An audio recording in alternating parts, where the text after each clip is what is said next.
Yeah. Then I ran for city council in 1985, and I was a city councilman for 7 years. Then in 1992, I ran for mayor again, and in 1995, I decided not to run again. So you took a rest from there. It's not a rest, but yeah, you're still active in our community. Oh yeah, still active. You still do things, and you've had many accomplishments throughout that time. And I work at OTV now. I'm in Phonabet, and I also announce on the channel as well sometimes. And you helped get that building up, didn't you? Right. Yeah, thanks to David Setkin, and unfortunately what happened to him a couple of years ago, it's most unfortunate because he did an awful lot.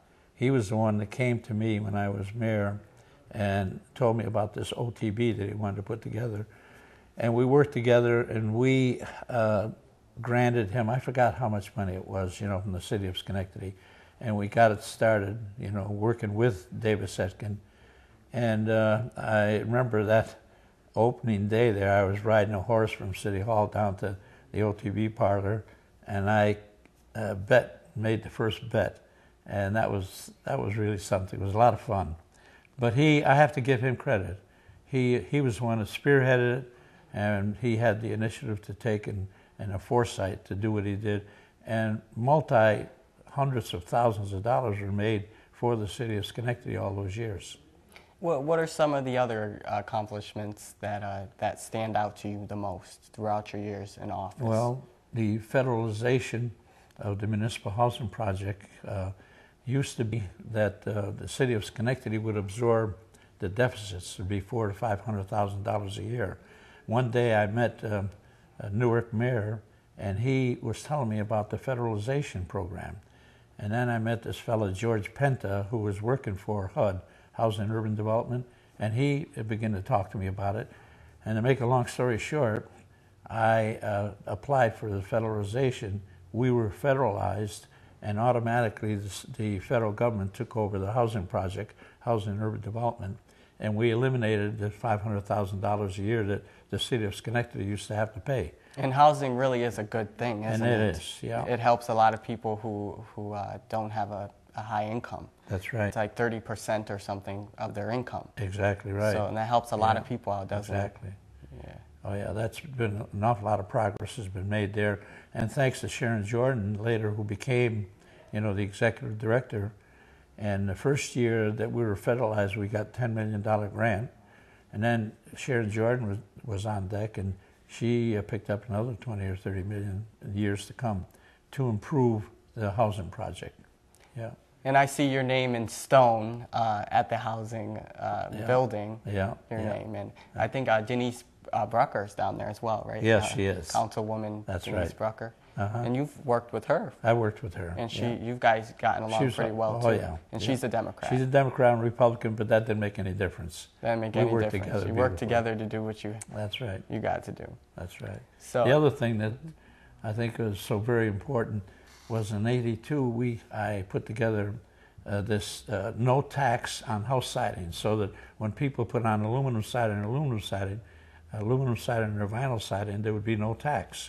We got rid of that tax, and from '82 on through '95, there was no tax on house siding. And then, of course, the new administration got in. And they put the tax back on, right? They put the tax back on. Why? I don't know. And I have since been, fighting that, and I haven't been successful yet. I don't think. I did write to Mayor Stratton, and he did, and I'm hoping that he does something with it.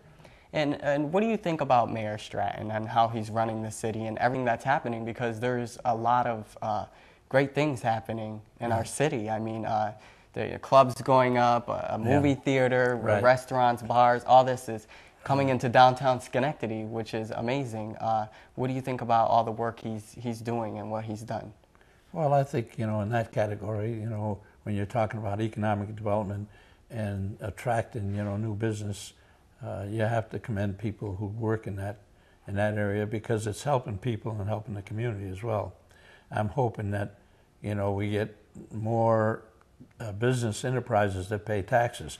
A lot of that stuff is a nonprofit, and they don't pay taxes, And that's the sad part of it, you know. Yeah. Hopefully, however, the people that work in the downtown area will patronize our businesses, you know, and that, you know, you'll be able to enhance economic development and increase the taxation aspect of it.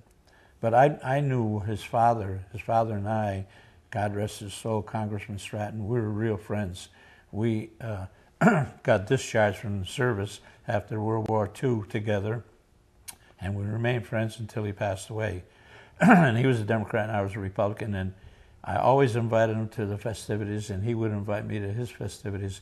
He was an outstanding person, you know, and the mayor is not quite what his father was, but I can't, because his father was, he was just great. Fantastic. Yeah. He was the greatest.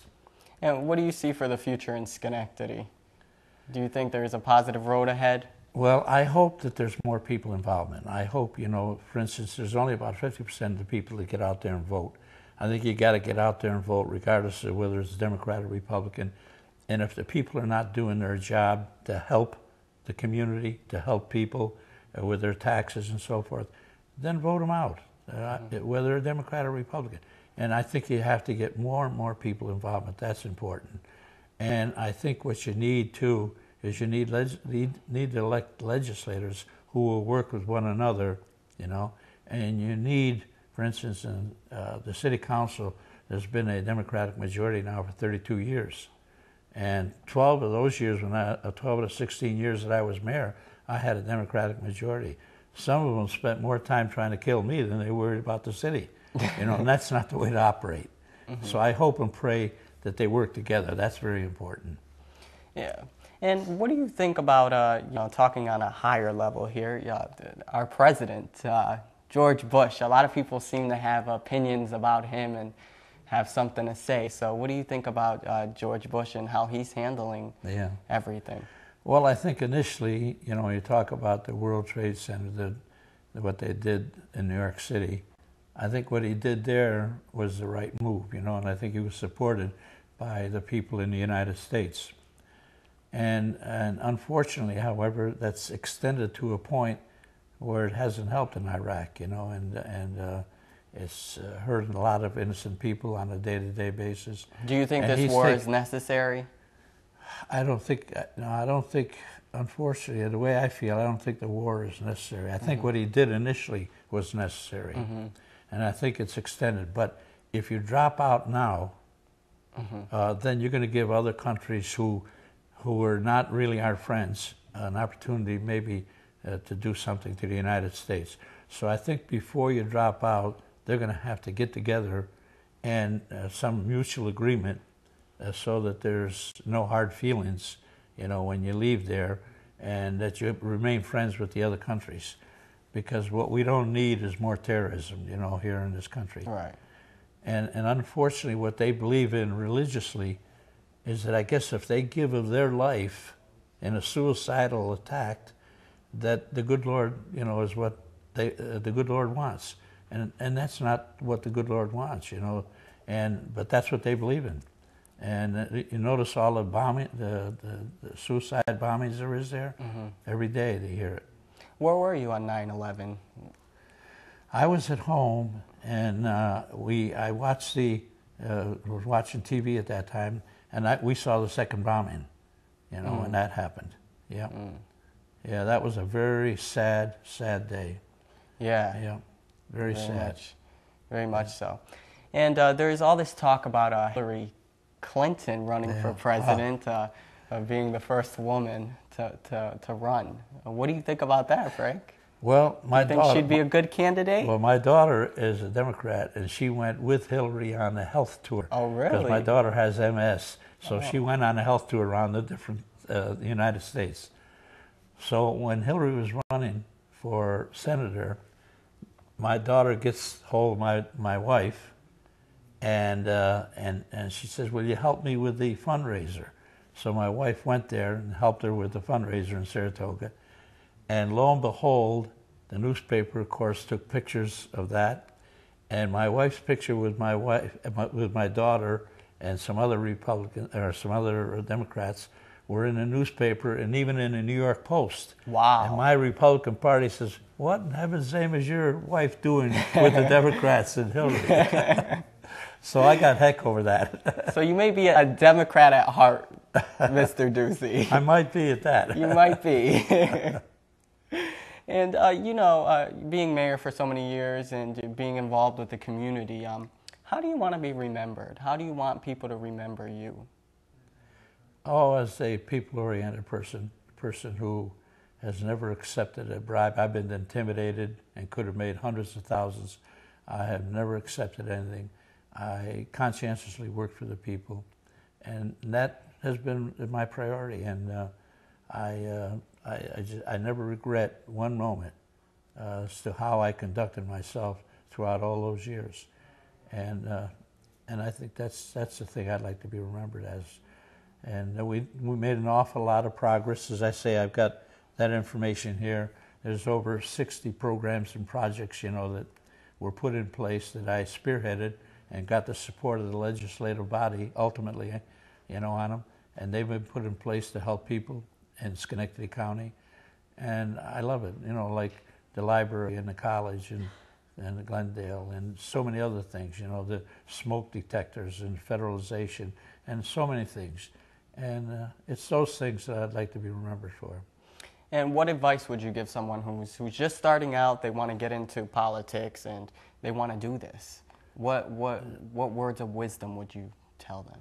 I'd say to take and put your heart and your conscience and your hard work and working for the people in their community, and whether it be in a volunteer effort or whether it be in an elective capacity or wherever, civic or social organizations, that should be a priority, that the people, families, and certainly the community is a priority.